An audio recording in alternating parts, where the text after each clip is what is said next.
Un autre jour se termine, ce qui signifie qu'une fois encore, vous allez essayer de passer une bonne nuit de sommeil. Mais cela n'est pas souvent le cas, n'est-ce pas? À quand remonte la dernière fois que vous vous êtes réveillé un matin en pensant « je me sens en pleine forme ». Eh bien, vous n'êtes pas un cas isolé. Et c'est un problème plus sérieux qu'il n'y paraît. Le sommeil fait partie des exigences biologiques basiques. Alors que l'on pourrait penser que nous sommes inactifs durant le sommeil, la réalité est plus proche de l'inverse. C'est à ce moment-là que notre cerveau se recharge, trie et classe. Il est occupé à traiter les informations de la journée, créant des connexions entre les événements, les stimuli sensoriels, les émotions et les souvenirs. Un sommeil de qualité nous permet de mémoriser et traiter les informations plus efficacement. Notre corps se rétablit et se régénère alors de lui-même, se préparant pour la journée qui suit. Il répare également les dommages dus au stress, aux rayons ultraviolets et autres expositions nocives. Nos cellules produisent plus de protéines lorsque nous dormons. Les protéines sont essentielles à nos cellules.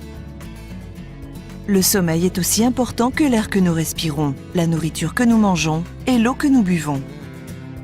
En manquer a des conséquences sur notre travail, nos relations, notre productivité et notre sécurité, ainsi que sur notre santé physique et mentale.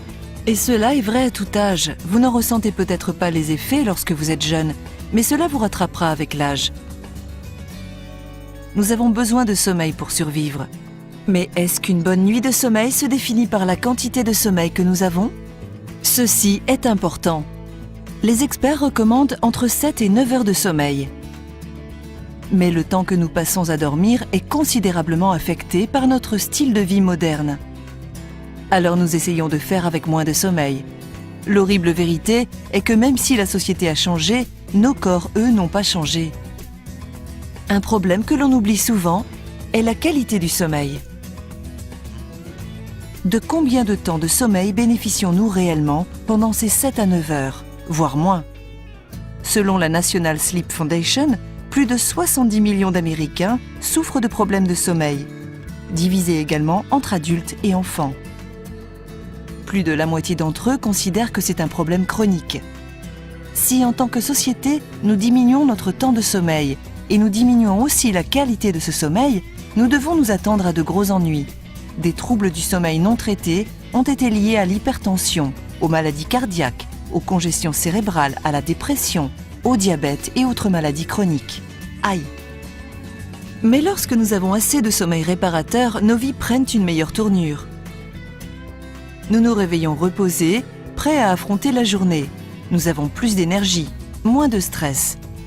Nous sommes plus vigilants, nous pensons plus clairement. Et notre corps est plus fort pour combattre les maladies.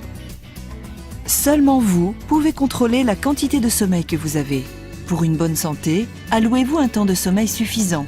Il n'est pas sage de brûler la chandelle par les deux bouts. Mais il y a d'autres mesures que vous pouvez prendre pour améliorer la qualité de votre sommeil. Et cela a beaucoup à faire avec votre literie.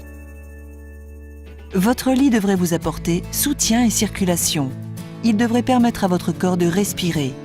Et il devrait maintenir une température agréable, ni trop chaude, ni trop froide. Dormez bien et vous débuterez chaque nouveau jour plus heureux, plus sain et plus énergique.